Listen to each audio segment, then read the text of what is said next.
Hello,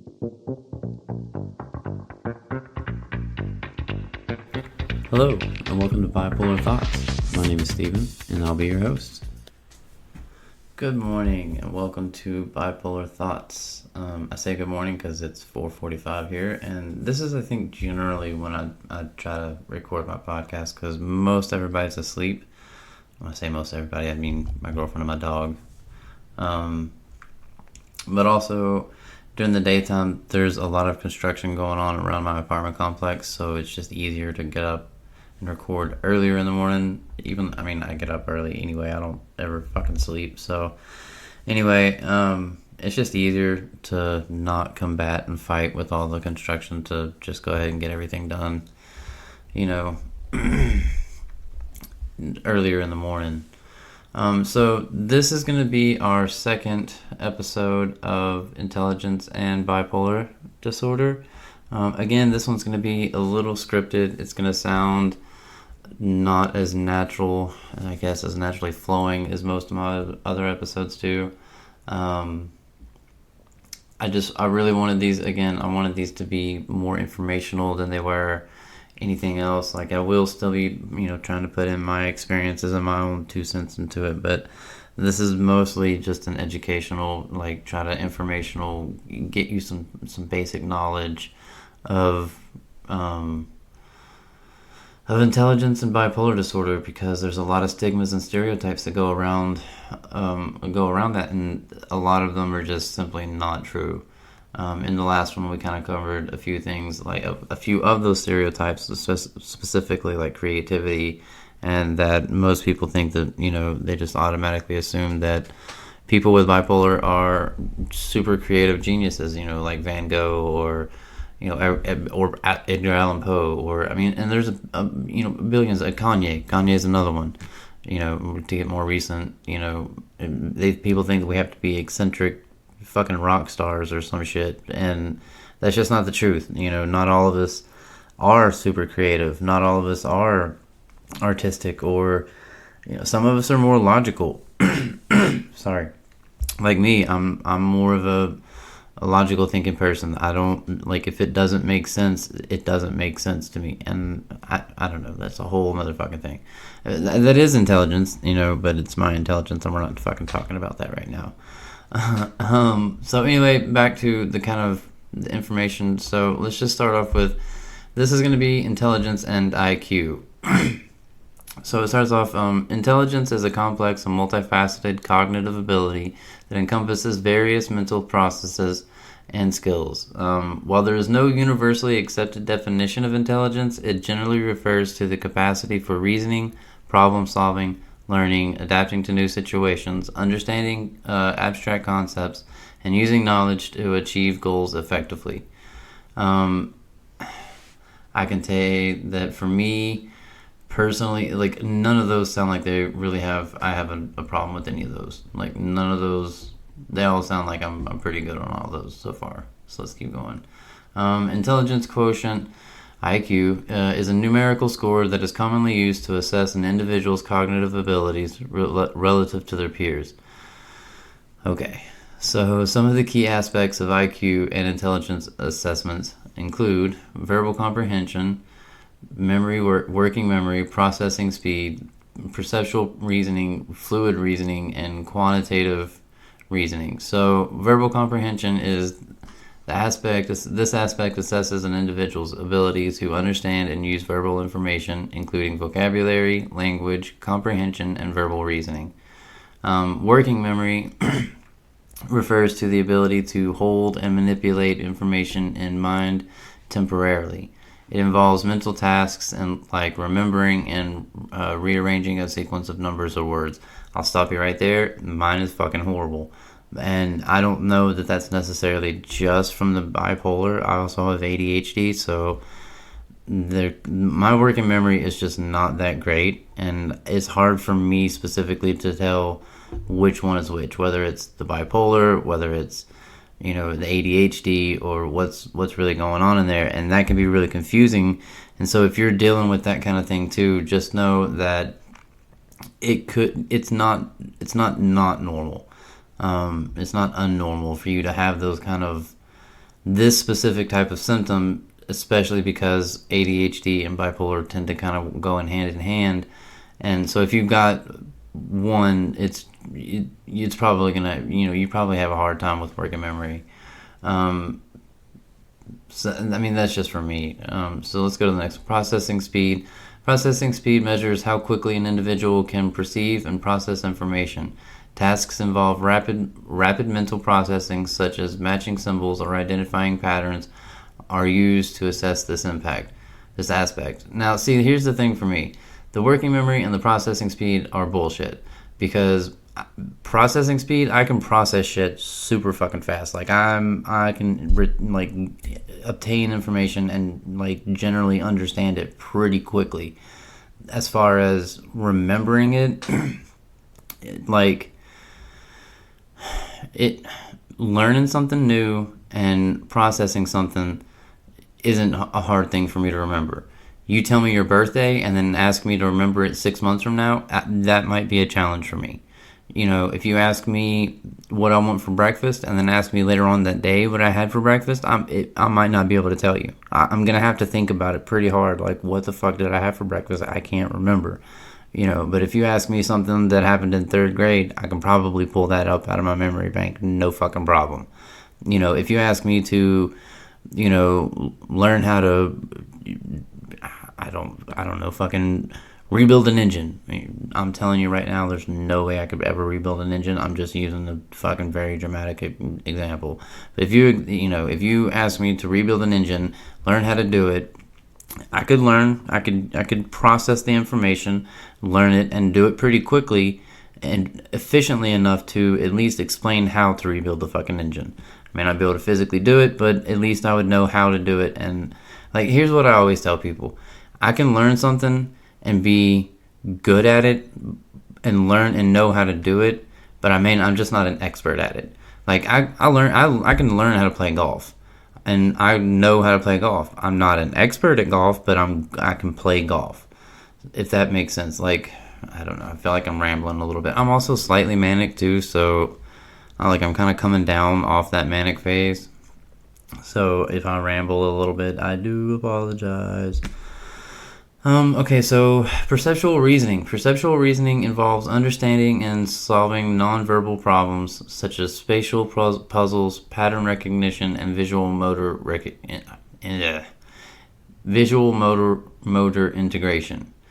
And then fluid reasoning. Fluid reasoning measures the ability to think abstractly from concepts, form concepts, and solve novel problems without relying solely on prior knowledge or learned strategies. And then quantitative reasoning. This aspect assesses an individual's ability to understand and solve numerical problems with mathematical concepts and use quantitative information. I'll tell you right now, I am not good at the quantitative shit. Not good at math at all. So I don't know if you can hear that rumble. There's a bad thunderstorm going on outside, so I think there might be a little background noise on that. I apologize. Sorry. Can't change the weather though. Okay. It's essential to recognize that IQ tests do not capture the entirety of human intelligence. Intelligence is a multifaceted trait, and no single test can fully capture the complexities of human cognition, creativity, emotional intelligence, or social skills. IQ tests have faced criticism for cultural biases, no fucking duh, and limitations in assessing the full range of human abilities. How could you possibly fucking measure all of human capabilities or abilities in a fucking test? In one simple test? I don't think you could. This is why I don't agree with IQ tests. I think they're fucking stupid. And the thing is like, everybody gets obsessed with them. Oh my god, what's my IQ? What's my IQ? Is my IQ higher than yours? And dude, I've never once been anywhere where my IQ was actually called into, not necessarily called into question, but used to define something. Like when I went to MEPS, we had our GRT scores, we had our GT scores, we had our, the other scores that, fucking determined what jobs we got, and that determined how smart we were. And to be honest, that test was the hardest fucking test I've ever taken in my. There was an entire section I just guessed. I guessed on it and got a fucking good grade. Apparently, I knew what I was doing and didn't even fucking know it because I scored tremendously high on that one. Like, but had no idea. I mean, I tried. I'm not going to say I didn't, like, put forth some kind of effort, but I didn't know what the fuck I was doing. It was like legit engineering shit, like with pulleys and fucking like all kind of shit, and it just blew my mind. I was like, this is not for me, but still, but never once, but that decided whether or not I got certain jobs. It determined what jobs I was capable of doing. Never once have I been to a job application and they were like, well, we see here on your IQ score, blah, blah, blah. I'm like, never, not fucking once. SAT, LSAT, MCAT, something like that, the GRE, anything like that. Like, yes, I can see those do come into play. Like, people do see, but IQ test, nobody gives a fuck about an IQ test. So why are you even worrying about how that measures or what it measures or like, I don't know. IQ tests piss me off. They really piss me off because they're super biased and super just bullshit. Okay, enough about me ranting about it. So anyway, moreover, contemporary theories of intelligence, such as Howard Gardner's theory of multiple intelligences, I believe in that, propose that there are different types of intelligence, including linguistic, logical, mathematical, musical, spatial, bodily, kinesthetic, interpersonal, and naturalistic intelligence, among others. So that, again, I agree with that because, so here's, logical. I can be very, very reasoning and logical are very, I'm big. That's what I live by, basically. But math, I'm not a mathematical person. I do not see things in numbers. It's just not how my mind works. Musical, spatial, body kinesthetic,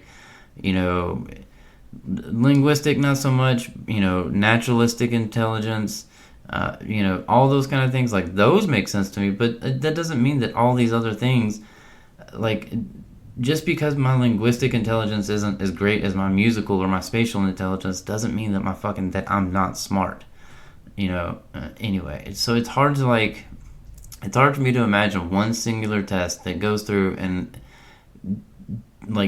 definitively places you or, grades you, I guess, on any of these and all, puts all of these together in one test and makes you, gives you a score. I just don't believe that there's one bottom line score for all of those.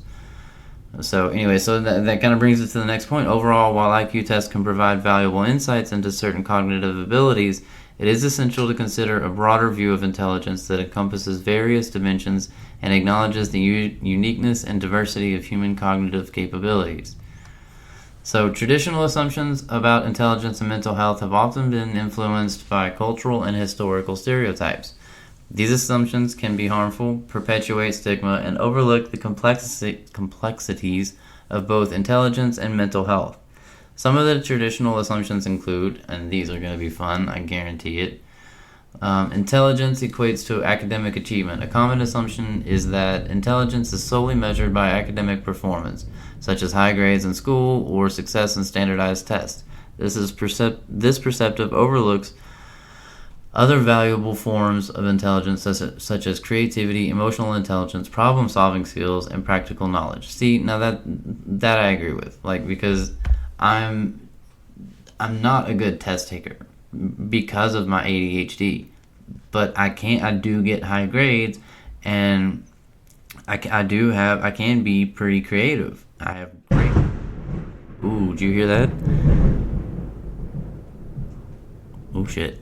That might mean we need to take a little break, and I'll have to come back here in a little bit. I don't want my shit to zap out on me. So we're going to take a little break, and I will come back to this in a bit. Okay, so the storm is over, and I think it's a good time to pick up where we left off. So we were last talking about mental illness, impairments, and intelligence. And now we're going to bring it on to genius and mental illness and how they go hand in hand. Another traditional belief is that mental illness is a prerequisite or genius for exceptional talent. While there may have been historically famous individuals with mental health conditions who were geniuses in their fields, this association does not hold true for everyone with mental health disorder. And I think I kind of covered that a little while ago. That's just not true. Not every one of us is completely, Mark Twain. None of us are, a Fitzgerald or you know what I mean. None of us are great artists, and not to say that we're not creative in our own right, but not all of us are creative geniuses like people, whatever. Intelligence prospect against mental health problems. It is sometimes assumed that highly intelligent individuals are immune to mental health issues. In reality, mental health conditions can affect people of all intelligent levels, and intelligence does not act as a protective factor against developing mental health challenges. Mental health labels define a person's abilities. When someone receives a mental health diagnosis, there might be an assumption that this label defines their entire identity and capabilities. Mental health conditions are just one aspect of a person's life and do not diminish their potential or worth. And I actually love that very, very much, because when I was in rehab, I was told by one of the counselors that my addiction doesn't define me. That yes, I have an addiction, but that's not who I am. And once I realized that about my diagnosis, I realized that being bipolar isn't who I am. It's a part of me. It's something that I'm never going to be able to get over. I'm never going to be able to get rid of. And that's the thing, is like it's very much like addiction, except there's medicine you can take that kind of fucking chills it out, But there's no cure for it. It's never going to go away. On a daily basis, I'm going to have to deal with this. On a daily basis, I'm going to have to take medicine in order for me to not go fucking crazy. And so it was really nice to hear the fact that it said, that there might be assumptions that this label defines their entire identity and capabilities. Mental health conditions are just one aspect of a person's life and do not diminish their potential or worth. Like, that hit me so hard. I'm like, just because I'm bipolar doesn't mean I'm a bad person. Just because I have ADHD and I have other issues, that does not make me a bad person. I have tendencies that might, piss other people off, or might seem like they're outside of the normal or norm or whatever you want to call it, but that doesn't mean that I'm a bad person, or that my worth is any less than anybody else's. So to move on, mental health challenges are permanent. Traditional views may treat mental health challenges as permanent conditions with no possibility of recovery. In reality, many mental health conditions can be effectively managed with appropriate treatment, support, and lifestyle changes, allowing individuals to lead fulfilling lives. That seems to contradict everything I just said, but what they're really talking about there is saying that if you are medicated, if you are seeking help, and if you are doing those things, then your lifestyle can change and can improve for the better. And I will be a testament to that because of my medicines and because of my support system, I am able to, live a more fulfilling life than I was before. Okay, so intelligence can be separated from emotional well-being. This will be fun. Traditionally, intelligence and emotional well-being have been seen as separate entities. However, emotional intelligence plays a significant role in understanding oneself and others, managing emotions, and building healthy relationships. Emotional well-being and intelligence are interconnected. Let me read that again. Traditionally, intelligence and emotionally well-being have been seen as separate entities. Now, that part I agree with, because I will say that my emotional intelligence and my IQ intelligence are two different things. And it's saying here that emotional intelligence plays a significant role in understanding oneself and others, managing emotions, and building healthy relationships. Emotional well-being and intelligence are interconnected. So I would say, I do agree with that. I would say that your emotional intelligence can affect your, overall intelligence. And because that kind of plays into, an aspect of maturity. And, I know that in very many aspects of my life, I am very childish and I never grew up out of high school. But then there's also a much bigger part of me that has always been an adult. Even as a child, I was an adult. I was way more mature than anybody around me at all times. Still am at a lot of times. But it's, I don't know. I don't want to start rambling. To say that one doesn't affect the other is kind of asinine, because I don't think that you can have one without the other. I don't think that you can be completely intelligent. Well, that's not true, because I do have people that I guess that have that syndrome. I'm not entirely sure what the name of it is. I do know it's escaping me right now, but the point of it is that, I guess you can have a high intelligence and not have a high emotional intelligence, but I would say that somehow those two are connected. I can't connect the dots right here at this moment, but if I thought long and hard enough about it, I'm pretty sure I probably could. Somebody out there is definitely smarter than me and can probably do it, or probably has. Anyway, there's not much else I really kind of wanted to get into. I just wanted to close off with this last little bit that says, it is essential to challenge these traditional assumptions about intelligence and mental health and move towards a more comprehensive understanding that embraces the diversity of human experiences, promoting mental health awareness, empathy, and a more inclusive view of intelligence can help reduce stigma and create a supportive environment for individuals facing mental health challenges. And I think that was a really great way to end that segment. Good way to end this episode. Episode 3 is going to be coming out probably next Friday. It's written. I just have to record it and get it edited and put out. I try to post once every Friday, just because anything more than that is just a little bit more. If you get anything in between on a Wednesday or a Thursday or something, that's generally part of my get shit off my chest mini-series. That's kind of more me venting, but not just venting about oh, I had a shitty day, some of it, but also that I'm manic and I've had a shitty day, I don't know, but it's my what grinds my gears episode or series. So that being said, I hope you enjoyed this episode. I hope that it helps somebody out there. Please, I'm gonna put this up on YouTube. Please share it. If it's not, if it's on Spotify, please share it. I appreciate the likes, I appreciate the comments, because it helps me improve and helps me make things better. But my most important thing that I worry about the most is sharing it, because the information just needs to be shared out there. And the more people we can get this information in front of, the more people we can help. And the last thing that I want is for anybody to feel like they're alone and that they don't have anybody, that has their back.